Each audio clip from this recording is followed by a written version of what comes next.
السلام علیکم ناظرین، اس وقت ہم کنسٹرکٹرز ایسوسی ایشن پاکستان کیپ اور کراچی کنسٹرکٹر ایسوسی ایشن کے تعاون سے ہونے والے ایک سیمینار کے اندر موجود ہیں۔ ارشد داد صاحب ہمارے ساتھ ہیں۔ ارشد صاحب تھینک یو ویری مچ، آپ نے ہمیں ٹائم دیا۔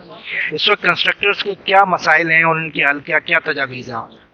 دیکھیے، جو کنسٹرکشن انڈسٹری کے مسائل ہیں اس میں کنسٹرکٹر کی بھی مسائل آ جاتے ہیں، اور وہ جو ہماری اصل مسئلے ہیں کہ جو بلڈنگ ڈاکومنٹس ہیں وہ نہایت ان کا توازن ٹھیک نہیں ہے، غیر متوازی بنے ہوئے ہیں، جس میں جو کنسٹرکٹر کے حقوق اور اس کے فائدے کی چیز ہوتی ہے وہ افسر شاہی اپنے مزاج اور موڈ کے مطابق وہ شکیں نکال دیتی ہے ٹھیکوں سے، جہاں پر کنسٹرکٹر کا کوئی حق جو ہے اس کو تسلیم کیا۔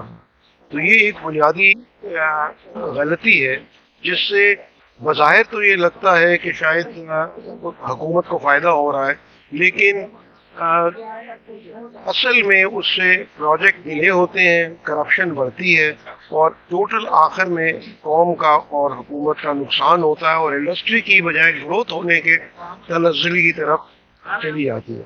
اچھا، آپ ابھی بتا رہے تھے کہ ایشین ڈیولپمنٹ بینک کے حوالے سے بھی آپ لوگوں نے کچھ وہاں پہ اچیومنٹ کی ہے، وہ کیا اچیومنٹ؟ ہم نے ان کو یہی مسائل جو ہماری کنسٹرکشن انڈسٹری کے ہیں، وہاں پہ ایک سیمینار تھا اسلام آباد میں، اور آئی تھنک اب وہ کراچی میں بھی ہونے والا ہے، جہاں پہ انہوں نے ہمیں بلایا تھا اور کہا تھا کہ بتائیں کہ ہمارے مسائل کیا ہیں۔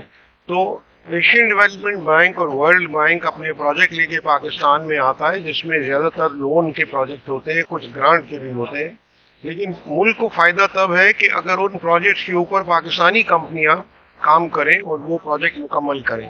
لیکن ایشین ڈیولپمنٹ بینک اور ورلڈ بینک کی شرائط اتنی سخت ہے ان کرنے کی کہ جو عام میڈیم لیول کی کمپنی ہے پاکستان کی، وہ اس میں حصہ ہی نہیں لے پاتی، بڈ ہی نہیں کر پاتی۔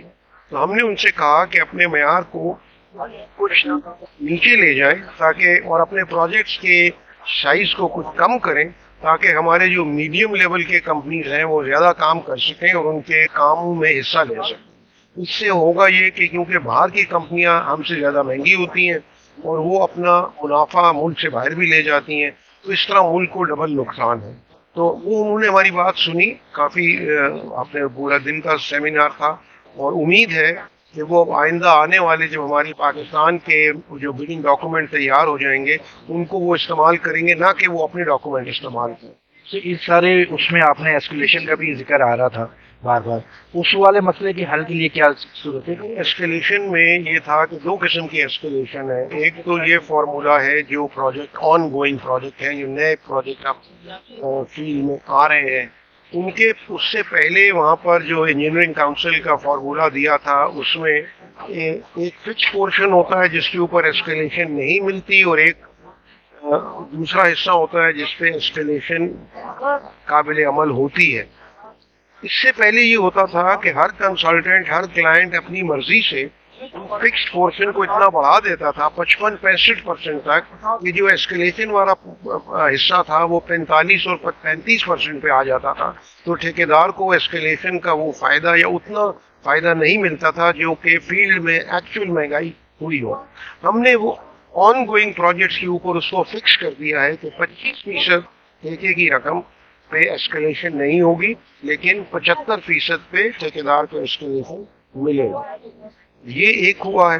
دوسرا، 2021 جنوری سے جب سے کووڈ کے بعد ملک کی اکانومی نیچے گئی، کام بند ہوئے، اس میں ہم نے گورنمنٹ آف پاکستان سے طے کر کے وہ فارمولا بنایا ہے 30-60 کی ریشو پہ 30% پہ ایسکیلیشن نہیں ہوگی، فکسڈ ہوگا، 60% کے اوپر ایسکیلیشن دی جائے گی۔ یہ فارمولا اب تیار ہو کے پلاننگ کمیشن سے اپروو آخری مراحل میں ہے پرائم منسٹر ہاؤس میں۔ ہمیں امید ہے کہ اگلے 15-20 دن میں اس کو آ جانا چاہیے۔ Thank you very much.